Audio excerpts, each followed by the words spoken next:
so it won't take too long on this. So okay, I mean, you guys are pretty internet savvy, so account registration stuff is pretty straightforward for Alibaba. I just wanted to touch on something here that I think is important, that is possible for all of you to do. If you registered your business in any way, they have a verified business status, and I'll show you here. I'll just head over here to my Alibaba here thing. Now, as you can see, I'm logged into Alibaba here. If you guys can see this all right. And I see it says, as a verified business identity buyer, you enjoy get supplier's confidence, free sample priority. Out of all the other buyers that are out there on Alibaba, if you have verified business status, it gives you, a certain accreditation in the eyes of these, suppliers and stuff. So it's a really good idea to get it. It's really easy. All you have to do is just you can get it by actually your reputation with other suppliers there, but that's kind of one of those catch-22 things. So you just send in your photocopy of your business, of your master business license or whatever your registration is, and that's all you have to do. It's pretty quick, actually. Good question? So, what's the difference between them and Amazon? It's just another. Okay, so it works in a totally different way. Totally different way. Okay. And I'm going to get into that, okay? Because basically, when you're a consumer and you buy something, right? And you go onto Amazon and you buy something. It's an offer price, right? There's a list of prices for things, and you go and you shop for different things, and you buy it, right? So you're buying a single item, or usually small quantities. And there's not any negotiation of the price or anything like that. You're not figuring out your own shipping logistics. It's not a huge order of something that you have to ship in a shipping crate overseas or anything like that. It's not. You're dealing with small quantities, and you're dealing within a fixed price, basically, right? From whoever's supplying it and Amazon. And that's how AliExpress works as well. AliExpress, for the record, works basically more or less like how Amazon works in that respect. It's meant to be like a price list eventually, or there's different suppliers who are on AliExpress, there's different suppliers who are on Amazon, right? Different people offer stuff on Amazon. It's a marketplace. So it's okay, you can be on Alibaba and Amazon, or you have to choose one or the my other? point is though is that Amazon is not supplying, is not a place, it's not a marketplace that's meant to cater to businesses. For the most part, you're not going to get the kind of pricing. Yes, it's a consumer marketplace, absolutely. This is not a consumer marketplace, and there's considerably more work involved in this, okay? Because it's not like just a simple thing. So if you want to order something from on here, okay, and I can do a search. I'm actually going to go through a little bit, since I'm right now looking for a new supplier for my waistband, actually, and I've been getting samples from suppliers. I'm actually going to show you some of the things that need to be done. So when I actually want to get something from here, so I can do a search on Alibaba. They've changed their interface here a little bit, so I'm not exactly sure what the search is about. Search for cookie trace. Yeah, I'm just not sure. They changed their. I've been on here and like, did this just recently? Yeah, I think right, here we go. Okay, so if I do a search on here for, let's say, okay, so what I'm looking for, I'm just going to use my example because I know it. So I'm looking for jacquard woven waistband. Okay, and well, that's what it's called. Okay, so let's see what we find. Okay, so here we have I think I have 1,000 results. Okay, that's a lot of results. Now you look at if you look at the prices here, you see there's a range of prices here. Okay, and then there's a minimum order here. Okay, now these are like kind of not stock prices because this is often for custom stuff. Like this is getting your own woven work on here. So you don't get so customized on Amazon this way, right? So to give you an example of how it's different. But this is just giving you an idea of the pricing. Obviously, you can get an idea that if this is the minimum order, then probably the cost of that minimum order per yard is going to be the highest cost here, right? So the range of prices for a particular product is from low to high. The highest price would be probably for the lowest minimum order, if that makes sense. Now, I can look for my products this way. I can contact my suppliers this way, okay? And then you have to message them, you have to actually negotiate for all this stuff. It's not something where you just actually find a price list, right? It's actually negotiated. I can contact them this way, or what I can do instead, it's almost like, you go out and you look for dates, or you kind of like you play come to me, right? So when we play come to me, it's something called RFQ. And an RFQ stands for request for quote. And it's a standard way of vetting basically suppliers that basically they all look at who's posting all these RFQs, right? Because you're looking for a quote for product. Say, I need this much product for this price, around this price range, or this time frame, or whatever your constraints are. Okay, and you put those into the RFQ, and I'll walk you through it a bit. So I can show, hopefully I can show the RFQs that I've got here. So, okay, so let's see. I think I've definitely put some in the past. So, okay, yes, I obviously haven't been on here. Okay, so yes, here's an example of an RFQ. So I actually took an existing photo of my existing product, right? And I said, okay, I need this, I put the specifications in the RFQ. Okay, I posted this, and you can manage this through the interface here. It's pretty straightforward. There's an RFQ thing in the main menu here, manage RFQs. I put the constraints here, the quantity I require, and there's an expiration time when I post this. And now what happens is the suppliers will actually vet for you. They'll actually, they'll make an offer to you. They'll say, sometimes they get offers that are completely wrong, like whether there's a language barrier, or whether they're just trying to get business any way they can. I got one offer for packaging for underwear, which is nothing that I wanted, right? So, but these were mostly decent offers. And if you look actually down here, it's pretty detailed actually. They'll say, here's how long the quote's valid for, here's the product features. These product features, you're going to want to talk with them about too, because these are not always accurate. You're dealing with some language, it's language translation stuff sometimes, and it can be incorrect. Some of this stuff is, this is a manufacturer. They're putting up tons of listings and stuff, and so they don't always, the accuracy of stuff needs to be, you have to ascertain it by talking to them. Am I going too fast here, or does it make sense? Okay, so let me just go back to the slide here. Let's see. So I know we're talking about verified status. Okay. So yeah, you don't have to wait very long to actually get a quote back when you post an RFQ, especially if you make sure that it's a good idea to look around and see what is offered on the market, see what if you're looking for something, if you're looking for a particular like cookie trays, you were saying, or so you see what the constraints are. Do a search for cookie trays and see what the constraints are, and then word your constraints in your RFQ the way that they are there. Right? So if it says, okay, what's made out of, how many you're buying is a certain range usually. You put that into your RFQs. So try and follow an existing offer format. But I found that even if I did things a little bit wrong, I would still get offers. Because they want business. They want your business. These companies. And you have to chat with them. So when you get these offers, okay, you'll get a company here, and they'll usually be representative. See it as representative here, picture of it, or whatever. And you can view the quotation, and you can actually then contact the company. Now you see, here we go. So this is one supplier that I've been vetting for this, okay, for certain prices and stuff. And you talk with them. You have to actually talk with them. So here's the communication between this and that person. So how I sent them the PDF file of the artwork, right? And specify all of the it's a lot of work. You have to actually communicate with your suppliers and make sure that you get the right information, make sure you have the right constraints. Yeah, it's a lot of work. But the thing is that here's the benefit though. I'll give you an example of the benefit, okay? Bottom line. So I looked for a supplier for waistband, okay, here in North America, because I wanted to source my waistband in North America. I wanted to. And there are some weaving factories in North America. I found one in North America that I got a good quote for. Yeah, it was about the same price, actually, as what I ended up getting in Alibaba. But the thing is that I had to order 20,000 meters of it, okay? 20,000 meters. And I also was only going to be able to get it in 2 colors. Okay, so I don't know if you've seen the waistband of my underwear, but it's in 4 colors. And that would have been a major difference, right? So now for the same price as what I got when I came on Alibaba, I was able to order only 600 meters. Now, that price was around $1 American a meter. So I would have had to have $20,000 American in order to have sourced it here, right? And the quality of the waistband that I got back from my first supplier was fantastic. Now, the reason I'm looking for a new one right now is because my first supplier now trying to charge me twice as much, so I can't go with that, right? So anyway, but I found other suppliers for half the price now too. So there's a lot of competition in the market. You can find good quality products for a low price. You can find suppliers you can trust. I bought equipment on here too. I bought sewing machine equipment. Stuff that's usually costing more to ship than it has actually to even pay for the equipment. But still, it's been good, reliable equipment that I've been able to use, and it's been very, very, very cheap, very expensive. So all right, so this is basically, you get communication on Alibaba. I hope I'm not taking too long here. Communication on Alibaba, it should be done through Alibaba chat messages, which are basically kind of the same thing. One's just email format in their system, and one's chat format that you saw there. You can use external methods, and they'll often try to pressure you. Like they'll often say, oh, do you have WhatsApp or whatever? Here's the problem with that. Now, and it'll come up later when I talk about trade assurance. You want to keep your communication documented inside Alibaba, because if there's any issue with your order or anything like that, the trade assurance, which I'll get into what that is later, okay, it's basically the promise that Alibaba gives to us here in the West as buyers, to assure that your shipment will be shipped to you on time, etc., all that, that will meet whatever qualifications you have in the contract.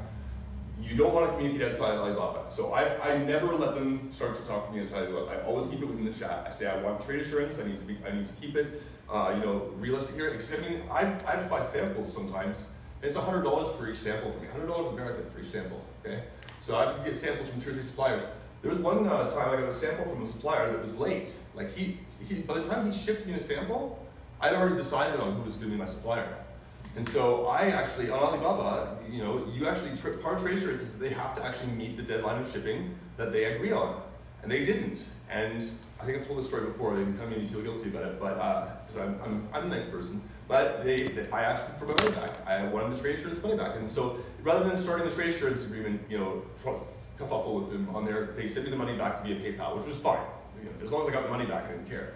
So, and I received the sample from them, but it was so late that it didn't mean anything. So I still have it. It came with a nice note too. It was very heartbreaking to me. I was crying about it. But business is business, right? So anyway, just be careful of that if you want to actually have the trade assurance agreement. I'll get into that a little bit later. So sample, if you're getting samples of something that's custom made there, you want to make sure you have your artwork all nicely arranged. Make sure you get proofs for them and stuff. Make sure you specify what metrics you want to measure things being right by, like, oh, it needs to be within this much tolerance. Just make sure that you're very specific.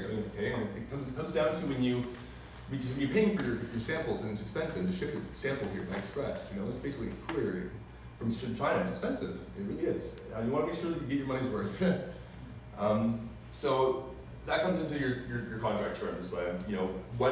What does it mean when they meet your expectations? What are the quality, what are the metrics? What are the measurements, right? It has to be, they'll say like, oh, I'll be shipping you 600 meters of waistband, but it'll be plus or minus, 30 or 40 or 50 meters. That may be the standard, actually, because there may be that much more or less, right? And so you have to factor that into your pricing of things, and you're doing your costing and stuff, and all that kind of stuff that they tell us how to do here. So, yeah, and mind those due dates, right? Like I said, when they say they're going to ship stuff. All right, shipping.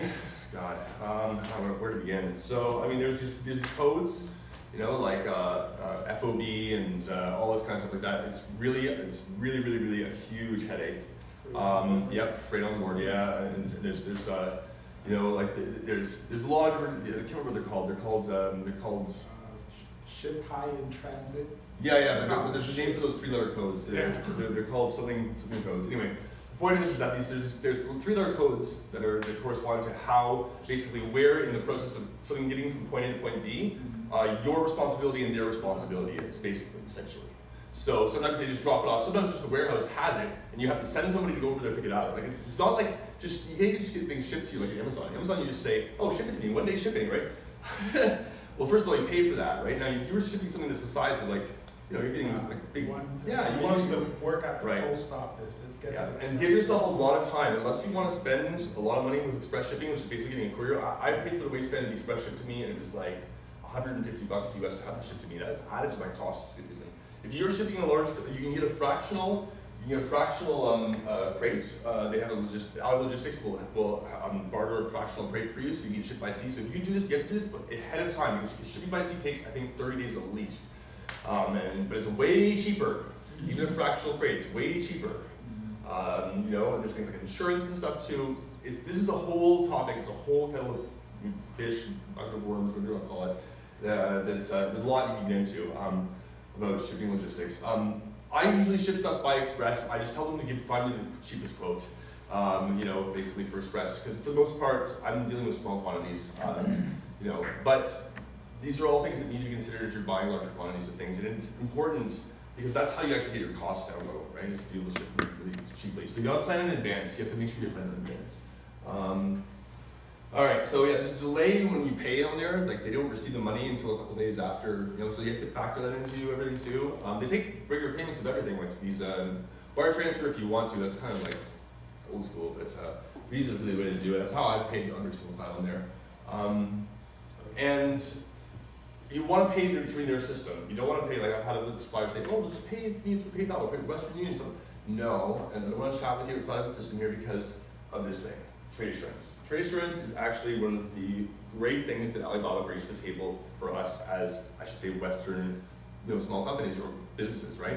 And that is that how do you know when you buy something from China? Like if you buy something, say you buy something locally here from a local shop here, and you don't like it, or it's wrong, or it's flawed, or there's something wrong, there's something that's incorrect about it.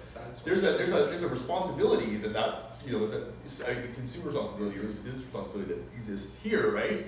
In our system of laws and stuff that allows there to be some culpabilities and some, they have to actually answer for that, right? Either through, publicly or through different organizations, Better Business Bureau, things like that. Alibaba gives you this thing called trade assurance that tells you that if you have a company business that you want to buy from that has trade assurance certification, and I bought only from businesses that have, and there's a lot of them on there, that if they don't meet the specifications of the contract, the shipping date, what other specifications of quality or quantity, if they don't meet those things, then you can actually request a refund, full refund. And that's what I did for the sample that I received too late to be able to judge it, because they shipped it it wasn't even 1 or 2 days too late. It was like 2 weeks too late. So I'd already made a decision there. So business is business, right? So go ahead. Did you have to ship the sample back? Did you have to get your refund? No. The shipping can arrive to you. No, the idea is that that's how stringent it is. Okay, they have to meet that shipping deadline, or it's all bets are off. You need your money back. Doesn't matter what happens to the shipping. It's that significant. Yes, it's very significant. So I have the sample that they've got to me, and it was a very important business lesson for me to receive that with a nice little note, and I was really upset about it. But business is business. If they really wanted to get it right, then they would have sent it to me, and it was actually not even as good of a sample as the other ones anyway. So, but that's neither here nor there. The point is, though, is that the seller has to be certified for trade assurance. Now, I haven't seen too many sellers on there that are not, but it'll say on their, on their business page, like 4-year, trade assurance or whatever. It's pretty straightforward. It's labeled next to the business or whatever. The business names, by the way, I'm sorry, I can't even remember the names of my suppliers because their names in either they're to be written in Chinese, but they be spoken in Mandarin probably because they're outside of Hong Kong. So they're in a language that is not something that's natural to me. So Guangdong and things like that are not words that necessarily I know. So a lot of the suppliers that we deal with, their names may sound similar, to at least our Indo-European language. But anyway, just saying that you won't necessarily you should keep track of who you deal with on there because it can be difficult to remember who they are. It is important that they have trade assurance, though, I would say. Anyway. All right, so let's see. So I don't know. I kind of ran through it really fast. I'm sorry, and I wanted to show you a little bit more on here. On here. If you wanted to actually know anything about the interface here, it's very confusing. They seem to have changed it a bit, but it seems to still basically have the same very confusing interface. It can be a little bit daunting at first because it's got a lot of stuff here. But you can keep track of your orders. You have a message center here. You have contacts. I mean, I try to share contacts. Could we look at services? Yeah. Where about? That bottom one. That one. Yeah, so this is actually, this is inspection is if you want to get your, get the thing evaluated by not independent, but mostly independent third party. Logistics solutions is to get partial crates and stuff like that. They'll actually help find a solution to that. They'll basically, because you need a broker, which is crazy. It's there's a whole industry just based on getting things from point A to point B. I have no idea. So here, if you want to ship something that's less than a full crate, full shipping container. The shipping container is I can't remember, it's 40 feet by 10 feet. TEU, 10 feet equivalent. Yeah, so it's like that. So, and so, the cheapest way to ship things is actually ship it on a full crate, and have it loaded onto one of these giant, giant ships and have it shipped by sea, and it takes, 30 days. But if you can't afford, or you're not ordering a large enough quantity to have a full crate, you have a less than a container load, and you can price it out here. You can price out what's the weight, what's the volume, and stuff. You have to know all the specifications of what you're dealing with. Some things you'll get from your supplier, they'll say, oh yeah, it's this, and they'll actually give you the code, it's, EXF or FOB and things like that. That's what I was going to ask you. They have supplier codes. Yeah. There's I can't remember all of them, but they're. I got the suppliers here because I found all of Loblaws suppliers. So I'm like, one of them's got to have the cookie trays. This is you also though might find that actually a lot of Western businesses, especially the older ones here, I found this. They're not necessarily as aware of Alibaba. This is a lot of the older businesses that have been around for a long time are not necessarily. So they have their own channels that they source through, but they may not necessarily have the best deal. So you might be able to actually even undercut it. Big seller. You might be able to find a cookie supplier that's maybe better than Loblaws. Who knows? You might because they're not necessarily always going to be up to date with the new, hipster stuff. And what about duty and customs? Oh yeah, duty and customs. Well, I've had orders that I've done where they include duty and customs, but I just order stuff through Express. If you have a broker of your own, then this is like a whole complicated system. You need your broker to handle it for you, and then it's like, there's brokerage fee you pay, and then they handle it. I don't even know how all of it works because I didn't want to get that much into it. If I actually learned that, I'll probably forget someone's birthday. So, paying you can basically pay your duties as it comes over if you're getting it shipped by Express, or you can actually have it handled through the whole system of EXF, FOB, that whole,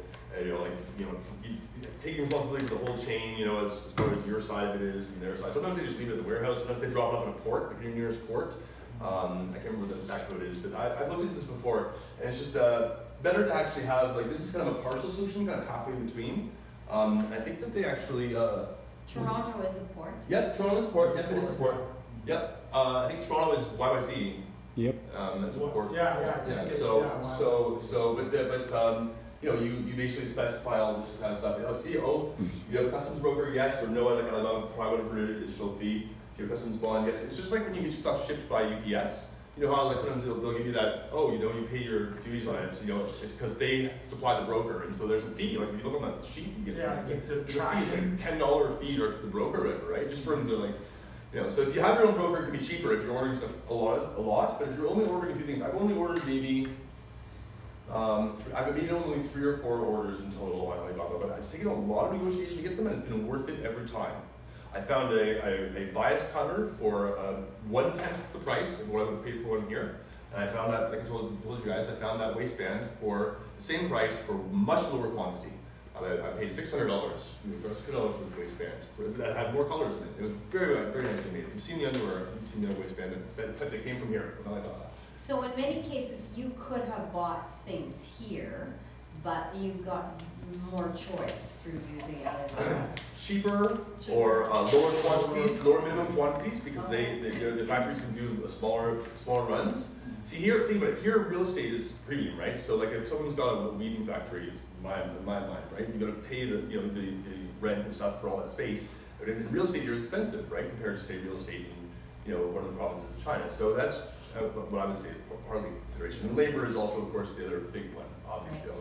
And then the very fact that when I did shipping from the UK mainly, the deal was that if the product was not made in Canada, and therefore I had to bring it from the UK, then I was duty exempt.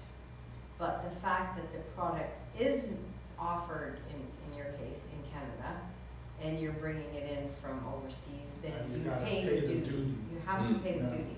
Well, I don't know about that. That's beyond my knowledge. I could not find any Canadian suppliers of woven, jacquard woven waistbands. So that's interesting. I could not find any Canadian ones. I could find American ones, but not Canadian ones. I could not even that were independent companies that would sell to individual. That weren't owned by everyone larger, like underwear manufacturers. And that's what your broker should check. Yeah, that's what a broker, I guess, would check, I suppose. So to get the right. Should there be duty and is that the right?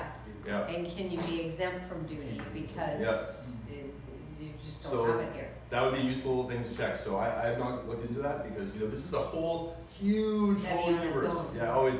You could honestly people have a business entirely just finding brokers for people. Just being a person that finds brokers for people. That's all they do. Yeah. So this is how big this universe is. It's basically like it's a whole thing. So I wanted to keep it simple. I wanted to try and actually just at least get the benefit of the smaller volume. And I knew the waistband was going to be expensive anyway. And my cost of shipping, my new supplier now. I think basically it's the same price as before, but it includes the duty and customs. So, which means that it's not bad. It's not a bad deal. So, and there's a huge range of prices. You have to make sure you get samples for things because range of prices doesn't necessarily mean that the cheapest price is going to be the lowest quality. Sometimes there's just some factories that are smaller. They just like here. There's some small mom and pop shops that do like nicer small things, and they're just growing. And so there's a wide variety of offerings there. Don't assume that just because something's a lower price that it's going to be lower quality, or this higher price is gonna be higher quality. And you can get ripped off very easily too, so you be very wary. Always get trade assurance, always do all your communication through chats on there. And if anybody needs any more help with anything to do with Alibaba, I'm happy to provide resources, because I've been using their system now for about 2 years. And although I haven't been on it a couple of weeks because I've been busy with other things, I'm going to be ordering a waistband from there soon. And so it's a system that I've used to get equipment and to get supplies and stuff, basically materials for my products. So, yeah. All right.